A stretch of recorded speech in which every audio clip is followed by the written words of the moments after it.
பெண்களுக்கு மேல் தாடை, அதே மாதிரி கீழ் தாடை பகுதிகள்ல, மார்பு பகுதிகள்ல, அடி வயிற்று பகுதிகள்ல போன்ற இடங்கள்ல வந்து ரோம வளர்ச்சி வந்து இருக்காது.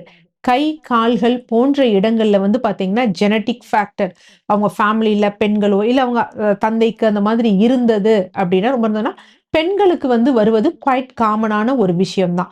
ஸோ ஃபர்ஸ்ட் என்ன அப்படின்னா, இந்த இடங்கள்ல தான் ரோம வளர்ச்சி இருக்கக்கூடாது. கை, கால்கள்ல இருக்கக்கூடிய ரோம வளர்ச்சி வந்து குவைட் நார்மலான ஒரு விஷயம் தான். அடுத்து இங்க கூட என்ன அப்படின்னு பார்த்தீங்கன்னா, தாடைகள்ல ரொம்ப மென்மையான பூனை முடி அப்படின்னு சொல்லுவாங்க.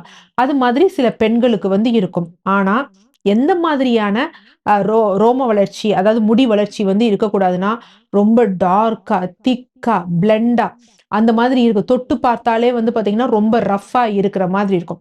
ஸோ அந்த மாதிரியான ரோம வளர்ச்சி இருந்தது அப்படின்னா, அவர்களுக்கு ஹார்மோனல் இம்பேலன்ஸ் இருக்கு அப்படின்னு அர்த்தம்.